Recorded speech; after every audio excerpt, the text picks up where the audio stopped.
Good afternoon, Traditions, and welcome back to Tagum Doctors College. And this is again your learning partner, Teacher Anna. So, last week we have learned about lesson number 11. Now, let's go to lesson number 12, and this is entitled Citizenship and Governance. So, at the end of the lesson, guys, you are expected to first identify how can one become a Filipino citizen. Second, understand how is citizenship defined concerning society. And third, understand the challenges of Filipinos facing in their exercise of citizenship. So let's try to identify and understand. Now let's go to the next one. So let's try to know more about citizenship. So in this chapter, guys, we will talk about citizenship and governance in the Philippine setting. So according to Rizal, citizenship is one of the important characteristics Filipinos must have in order to help the Philippines become a well-developed and fully civilized society. However, to become a responsible citizen, one must be able to define what citizenship means. So, citizenship, in one sense, is an individual's affiliation with a state. Okay? So, this is our individual's affiliation with the state or to our country, Philippines. So, let's go deeper. So, when we say citizenship is defined in two ways, okay? There are two ways to define the word citizenship. So, the first of which is the legal or constitutional identity. So, this is our legal or constitutional identity of a person, like you are a Filipino citizen. In this sense, there are two kinds of citizens recognized by the Philippine Constitution. So, merong dalawang ah, process or pamamaraan na maging citizen ka ng Philippines, and that is you are a natural born and the naturalized Filipino citizens. So, in the next following slides, we are going to talk about it, the natural born and the naturalized Filipino citizen. So, what comes in your mind when you hear the word naturalized Filipinos? So, way back when I was in high school, when I hear the word naturalized Filipinos, it is, I thought it is about the foreigner going here or staying here in the Philippines and uh, getting their title as naturalized Filipinos. So, uh, here in our book, the naturalized Filipinos, guys, are those foreign citizens who have applied for Filipino citizenship by meeting a set of requirements and undergoing a legal process. So, here, as we say, so kasi ito yung naiisip natin when we hear the word the naturalized Filipino. So, maybe they are from Japan, from India, from China, so just like Chung Uy. So, he is a naturalized Filipino kasi he applied for Filipino citizenship and then he need to meet the set of requirements. So, na-meet man niya ang set of requirements and the undergoing a legal process. So, naging naturalized Filipino siya. So, marami sa atin dito sa Pilipinas, guys, there are a lot of Filipinos who are also unnaturalized Filipinos because they stayed here for a long time and they have a lot of land and businesses here. So, they uh, they meet the requirements and then they undergo the legal process, so they are now a naturalized Filipinos. So if you have friends and kakilala na gusto maging naturalized Filipinos from other countries, yes, they can, as long as they meet a certain requirements and the legal process. Now let's go to the next one. So next is the naturalized foreign citizen. So when we say naturalized foreign citizens, they are uh, what we call the foreign citizens or Filipino nga naging naturalized foreign citizens sa ibang country. So it means they gave up their Filipino citizenship to be a foreign citizen. So just like when you go to America and you want to be a citizen there, so it can be dual citizen, like you are still a Filipino and then you also have American citizenship, but there are also a naturalized foreign citizenship, meaning you will stay in America for good. So that's why you are now a naturalized foreign citizen. So hindi ka na Pilipino, you are now a naturalized foreign citizen. So, but those or meanwhile, those Filipino who becomes a naturalized foreign citizen may reacquire his or her Filipino citizenship, as stated by the Citizenship Retention and Reacquisition Act of 2003. So, meaning guys, kung naging naturalized foreign citizen ka, pwede pa rin mong balikan ang pagiging Pilipino. Or you may reacquire your Filipino citizenship. Okay? So, wala siyang limit. So, just like Grace po, uh, he gave up his Filipino citizenship and lived in America for a longer period. And then she came back here in the Philippines and then stay for a lot of years so that he may acquire or reacquire her Filipino citizenship. That is naturalized foreign citizen. So marami sa atin dito gusto maging citizen ng ibang bansa. But if you came back here and then you give up your Filipino citizenship, you will be an alien of your own country. So that's why you will just stay here for just a very short period. So that's why you need to reacquire your Filipino citizenship. Now let's go to the next one. So who may qualify as Philippine citizen by naturalization under the revised Naturalization Act? So, sino ba ang mag-qualify na maging Philippine citizen sa ato ang kuan, ato ang balaod in naturalization under the revised Naturalization Act? So, under Section 2 of the revised Naturalization Act or Naturalization Law, the applicant must possess the following qualifications. First, he must be less than 21 years of age on the day of the hearing of the petition. Okay? So, dapat hindi siya less than 21 years old or years of age on the day of hearing of the petition. Next, second, he must have resided in the Philippines for continuous period of not less than 10 years. So, dapat nagpuyo siya sa Pilipinas na continuous yun o dili siya mubaba sa napulo ka tuig. Third, he must be a good moral character. So, dapat wala siya record sa NBI or wala siya na priso and believes in the principles underlying the Philippine Constitution.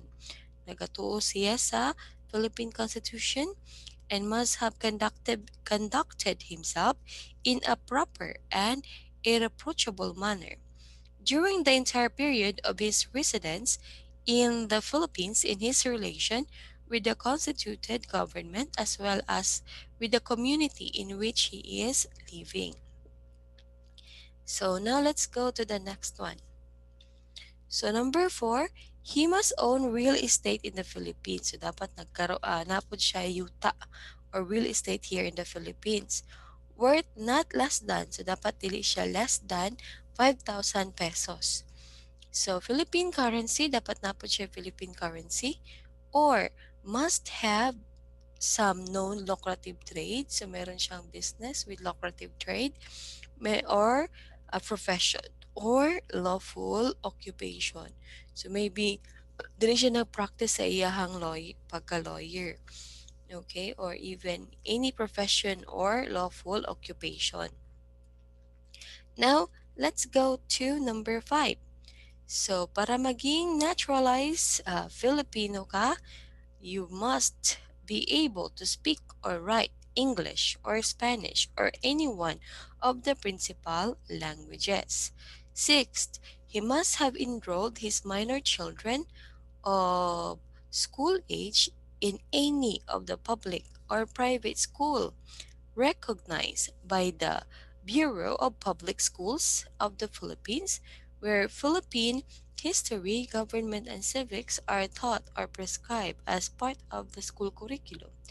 During the entire period of the residence in the Philippines, required of him prior to the hearing of the petition for naturalization as Philippine citizen. So, pinutol ko lang siya guys, yung number 3 and number 6 because it's very long.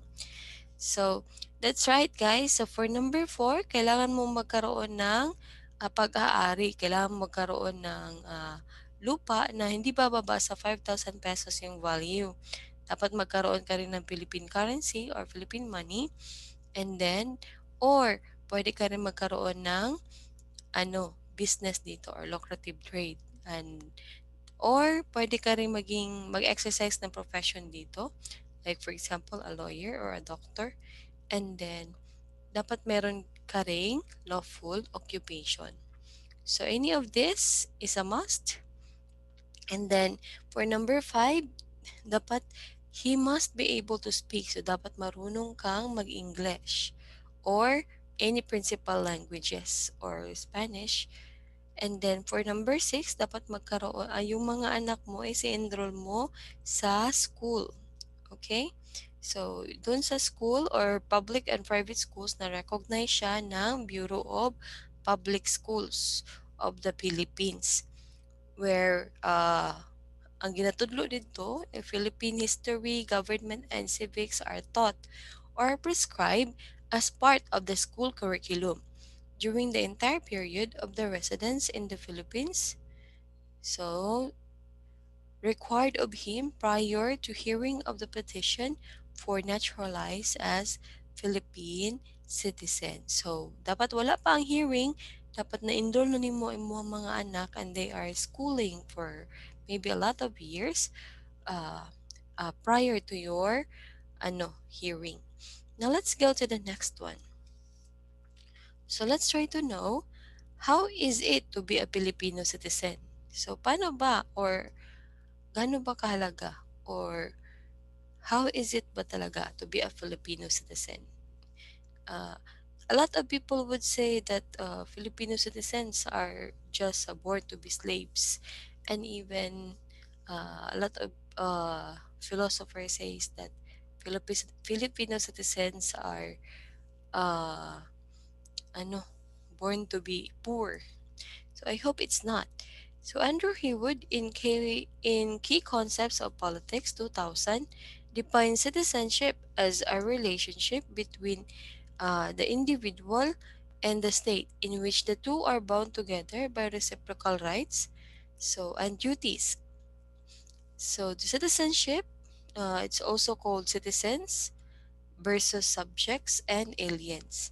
So yung mga citizens guys are full member of the political community by virtue of possession of basic rights.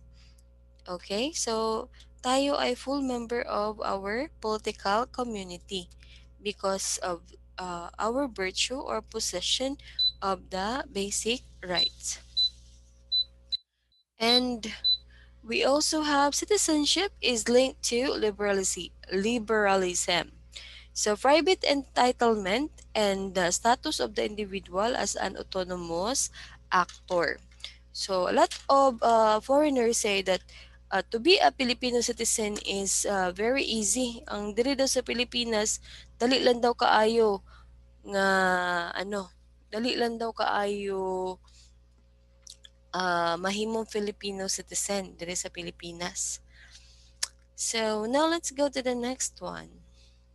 So the second definition of citizenship, guys, involves displaying behavior and disposition which shall contribute to the common good of society. It is different from nationalism. So lahi gyud ang citizenship guys ug ang nationalism.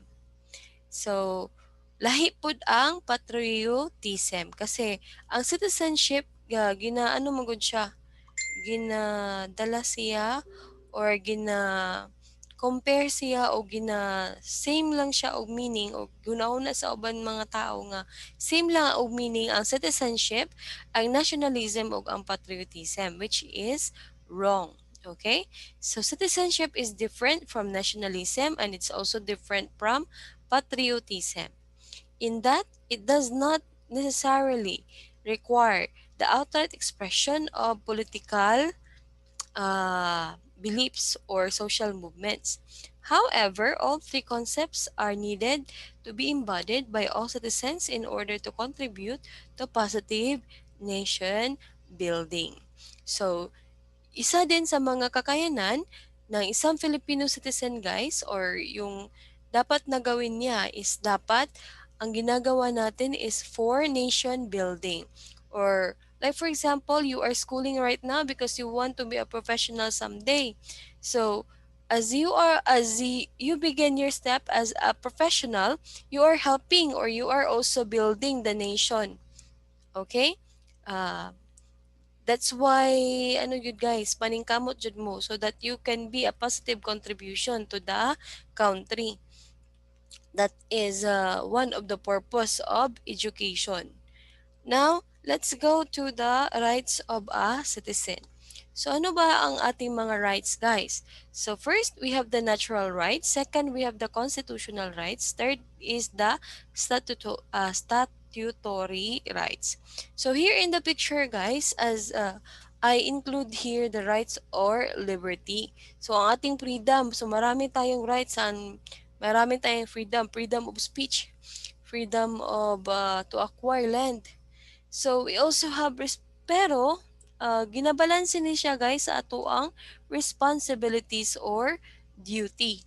So, this is the scale of citizenship. So, rights of citizenship guys are balanced by responsibilities.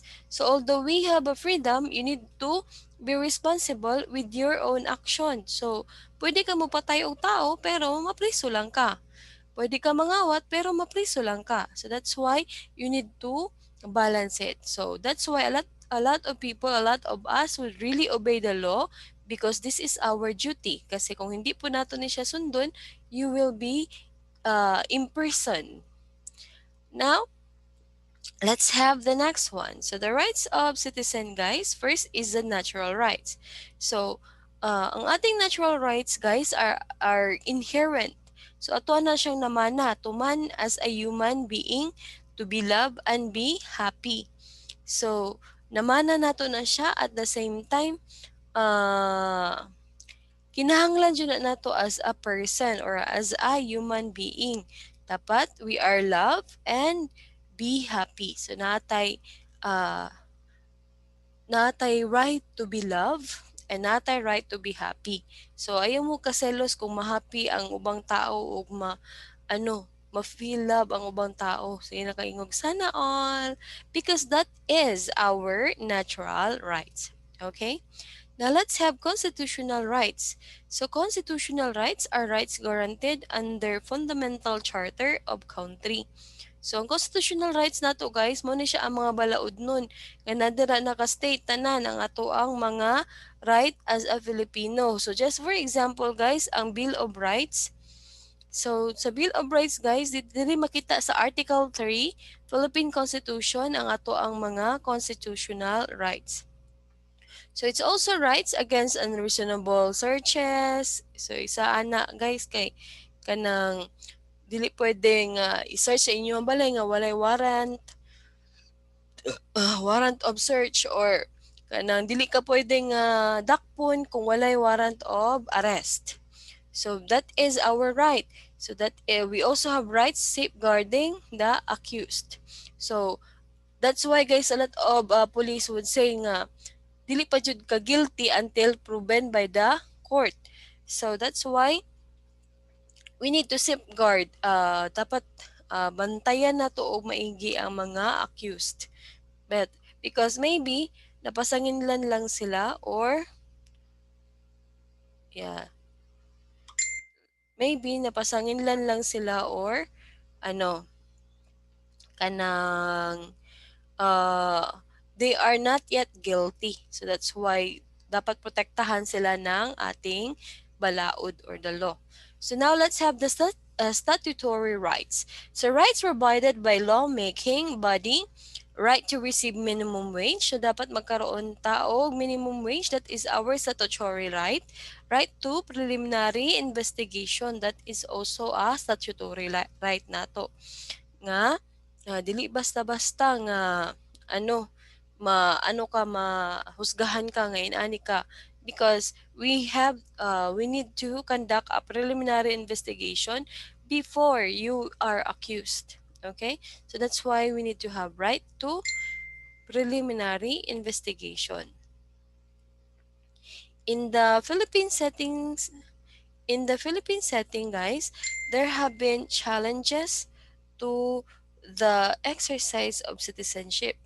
These are localization of royalty and the need to balance individual and collective needs. In recent years, Filipinos have attempted to address these challenges and have shown their concern towards the common good for their fellow citizens. So, ito yun ating mga rights as a citizen, but you need to always remember, guys, that these rights naka-incorporate ani ang ato ang responsibilities and duties. Okay? So obey the law even though you have a right, or you have a rights and freedom. So but never kanang dili na kamo uh, mo go beyond ana sa imuhang rights of freedom or your liberty. So always remember, in every decision there is a corresponding duty and responsibilities. Okay? Now let's go to the effective citizenship. So ano pala yung effective citizenship? Kung if we are united, are we really an effective citizen? So, let's try to know more about effective citizenship. So, all citizens, guys, must play a role in nation. So, kita tanan, walay magtinapulan. We have a role to play in our nation building. So, each of us are building the nation. So, Article 2, Section 13, Rule of Youth. So, kamo guys, the youth has also the biggest rule or the biggest sector in the Philippines today. So better educated, more politically aware. So dapat kamo is better educated and maningkamot pod nga you are politically aware. And then involvement in public and civic affairs. So we need also to be involved in the public civic affairs. We need also, or we also have the government's duty. So mao po na ang ilahang rule to play. They have their duty as one of the government employee or the one of the politics to promote and protect their physical. So ang gobyerno dapat i-promote i-protekta physically, morally, spiritually, intellectually, and social ug ato ang social being. So that's why daghan kay programa ang atong gobyerno to promote and protect us.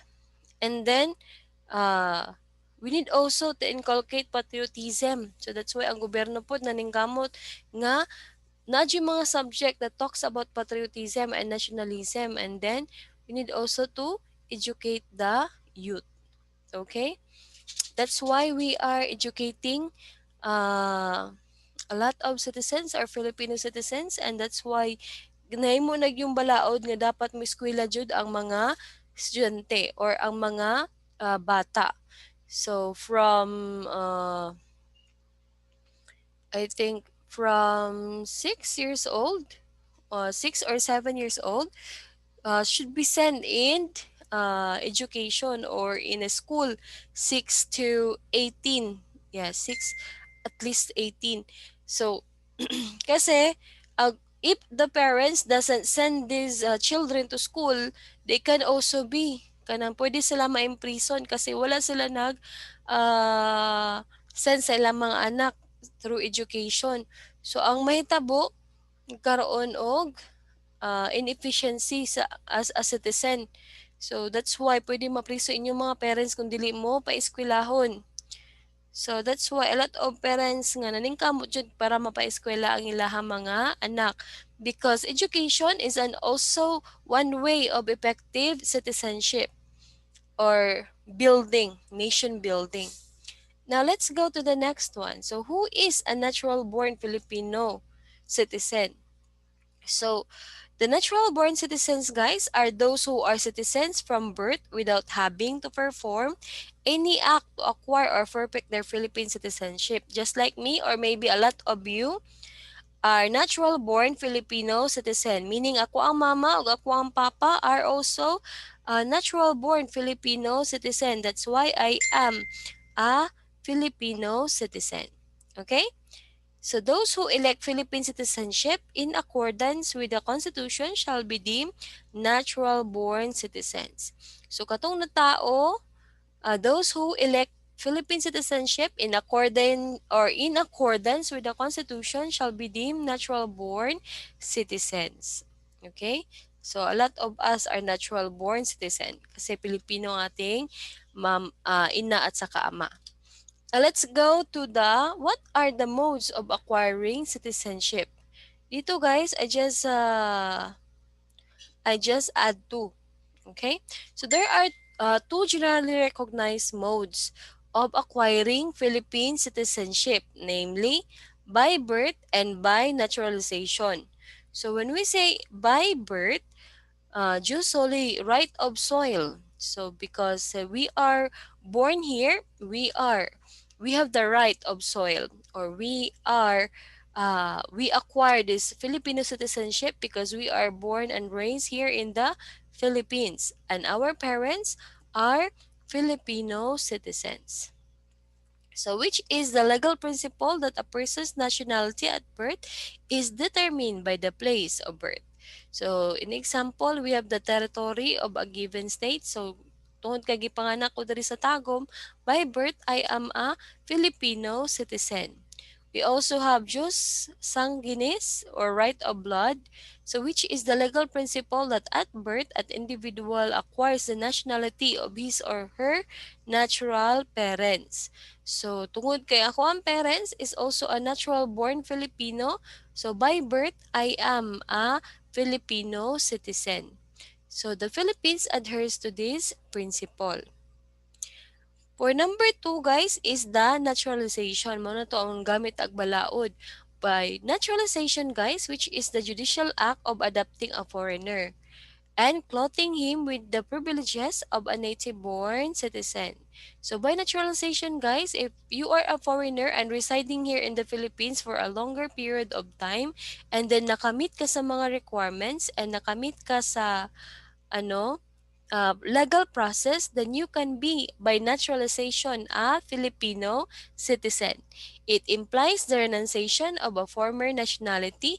So meaning, ang imong former nationality now is gone. You are now a Filipino citizen, and the pact of entrance into a similar relation towards a new body politic. Okay? So by law, you are now a Filipino citizen. So by birth is a right of soil kung gipanganak ka diri sa Pilipinas, by birth you are a Filipino citizen, and right of blood if your natural parents are Filipino citizens, so by birth or by right of blood you are a Filipino citizen. Okay? And then you are a Filipino citizen by naturalization too. So by law or judicial act, gi-adapt ka sa judicial act diri sa Pilipinas. Even though you are a foreigner, you are clothed with privileges of a native-born citizen kasi you meet the legal requirements and the legal processes of being or naturalization act of the Philippines. So, individuals, guys, may exercise citizenship even in simple ways. So, kita tanan, we can exercise our citizenship even in simple ways and daily activities. By considering the effects of one's action on the lives for other people, one can exercise citizenship at its core, contributing to the common good of the members of the Philippine state. Okay? So always remember guys that what you are doing can affect the building of the nation. So that's why be good and do great things for the nation. Okay? So study well so that you can uh, maximize this time to be more knowledgeable. Okay? Always remember, knowledge is power. Ika nga ni Ka Ernie Baron. So thank you so much guys for listening for our lesson today. Always remember to do your best. Now let's go to your assessment and always remember to make your parents proud. See you again. Bye.